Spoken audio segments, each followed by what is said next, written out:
Démarrer. Bonjour, bienvenue donc à cette session consacrée au référencement des gîtes, des chambres d'hôtes et des activités touristiques. Alors, c'est un sujet qui n'est pas anodin de parler du référencement dans le tourisme parce qu'en fait, on a une évolution qui est très rapide des moteurs de recherche, notamment de Google.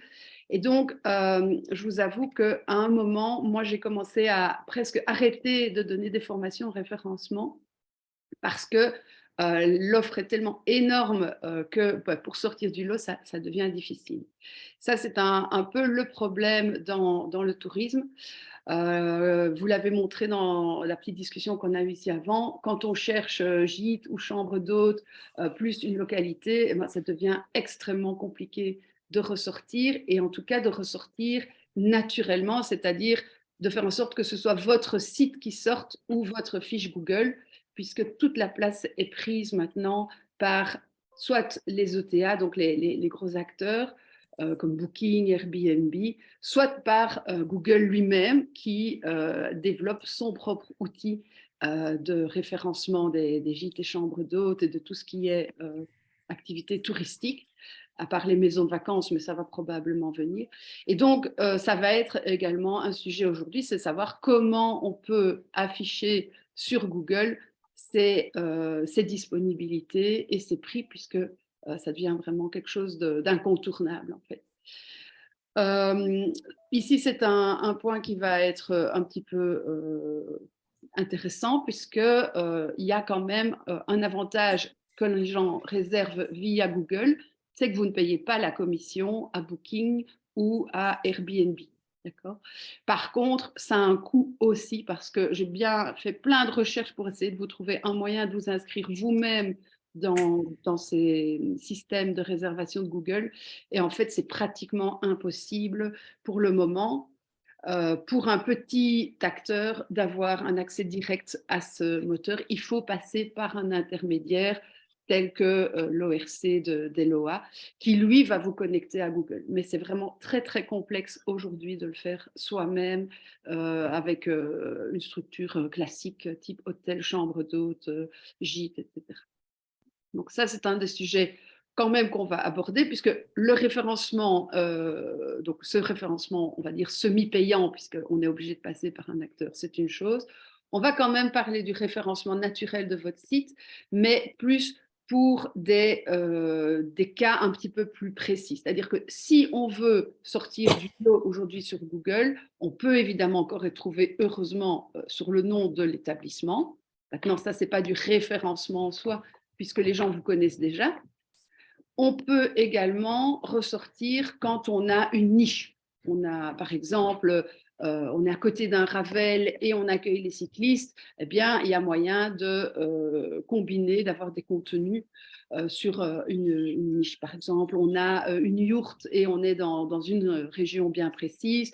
On peut également être trouvé par le référencement naturel. Donc, tout n'est pas perdu, heureusement, mais on ne sera plus aujourd'hui trouvable sur des mots-clés généraux tels gîte, chambre d'hôte et hôtel. Donc ça, malheureusement, il faut même plus essayer. Voilà. Même si vous vous ruinez en AdWords, vous n'allez pas y arriver. Alors, ça peut être quand même intéressant aussi de se référencer de façon micro-locale, c'est-à-dire vous êtes dans un petit endroit, un village, ben oui, il y a encore moyen d'être trouvé, tant par votre site que par votre fiche Google. Donc ça, c'est encore un point sur lequel on va essayer de travailler. Et heureusement pour les vieux sites, bah, il y a encore des possibilités de refonte. Alors, je ne sais pas si on a ici notre Cindy du Château Fort. Est-ce que tu es là? Je ne sais pas. Ben voilà, par exemple, un très très vieux site, mais très très moche, peut être bien référencé. Du coup, là, dans ce cas-là, vous devez faire super attention lorsque vous allez refaire votre site, un beau jour, ça peut arriver, de ne pas perdre ce référencement, notamment de ne pas changer l'adresse des sous-pages ou de prévoir des redirections de page à page. Une ancienne page doit être toujours redirigée vers son équivalent dans le nouveau site. Sinon, on va perdre le référencement de toutes ces pages profondes qui font le référencement. Je vais redétailler s'il y a des questions tout à l'heure, mais c'est un des messages vraiment principaux que je voudrais faire passer aujourd'hui dans cette présentation. Alors, si vous avez beaucoup de contenu, par exemple, vous avez un blog où vous avez vraiment soigné le détail de tout ce qu'on peut faire aux environs, de tout ce que vous proposez dans plein de pages, à ce moment-là, ben, vous avez ce qu'on appelle du contenu de type longue traîne, beaucoup de mots-clés, de petits mots-clés qui ne sont pas très souvent recherchés, mais qui vous amènent quand même chacun quelques visiteurs. Donc ça aussi, c'est une stratégie qu'on peut mettre en place. Maintenant, ça demande beaucoup de boulot, puisque ça fait beaucoup de pages, beaucoup de contenu. Mais ça peut être intéressant si vous avez une passion qui est autour de votre établissement. Je sais pas, par exemple, vous êtes aussi guide nature et vous êtes spécialisé dans les plantes sauvages. Eh bien, on pourrait très bien imaginer que vous avez dans le cadre de votre site aussi toute une partie sur des balades, les plantes sauvages, et que grâce à ça, vous attirez du monde quand même sur votre site. Maintenant, il faut faire très attention avec ce type de stratégie, puisque c'est très bien d'attirer des gens intéressés par les plantes sauvages sur votre site, mais ce n'est pas nécessairement des clients pour votre chambre d'hôte. Donc voilà, attirer du monde, on va voir que ce n'est pas suffisant.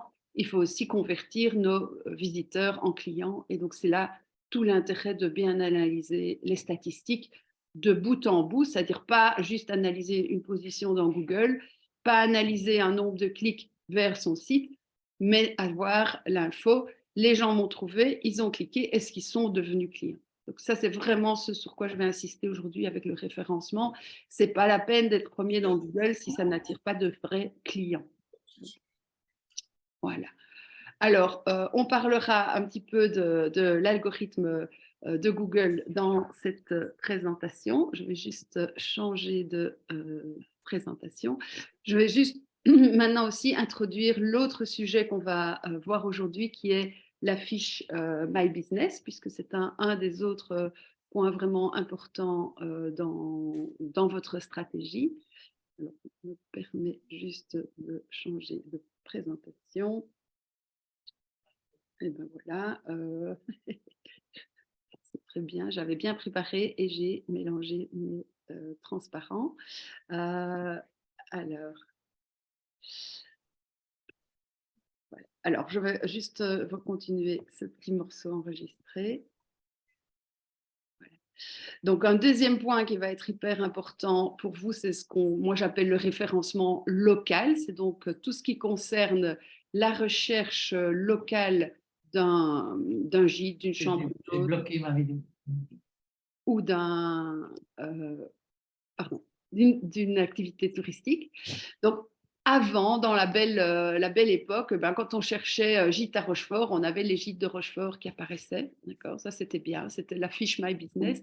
Aujourd'hui, petit à petit, Google est en train de prendre le monopole des recherches avec directement son propre moteur de recherche. Je crois que tout le monde a déjà vu ce type de recherche. Donc ça, c'est ce que moi j'appelle Google Travel, mais certains l'appellent Google Hotel, enfin, il a plusieurs noms, et qui est donc devenu un incontournable, qui se base sur votre fiche My Business, mais qui va donc utiliser des moteurs de recherche complexes et externes. Donc là, on parlera un petit peu de comment faire pour figurer là-dessus. Mais je dirais que dans notre cas ici en Wallonie, puisqu'on a la mise en place d'un ORC qui est proposé par Visit Wallonia, ce sera le moyen le plus simple de rentrer dans Google Travel. Il faut vraiment faire maintenant un calcul. Est-ce que le coût vaut la peine, puisque ben voilà, l'ORC, il a un coût mensuel. Donc, si vous n'avez qu'une chambre à louer, il faut quand même faire le calcul pour savoir si c'est intéressant ou pas. Mais si vous avez une structure un peu plus importante, là, ça devient très intéressant, puisque non seulement vous avez l'outil de réservation, mais vous avez aussi la possibilité d'être référencé dans Google, et encore une fois, sans commission quand on commande via Google. Alors, si je dois faire un petit résumé des recommandations aujourd'hui par rapport à cette session théorique, moi, ce que je vous conseille, c'est vraiment, après cette session, d'aller installer Google Analytics et Search Console, de soigner dans votre fiche My Business les avis qui sont le point sur lequel on a le plus de prise finalement et qui sont les plus importants. Mais il y a encore d'autres critères qu'on verra. Dans Google My Business, mais c'est vraiment d'être tout le temps à l'affût de ce qui peut améliorer votre fiche, de la compléter et de surveiller toutes les mises à jour possibles.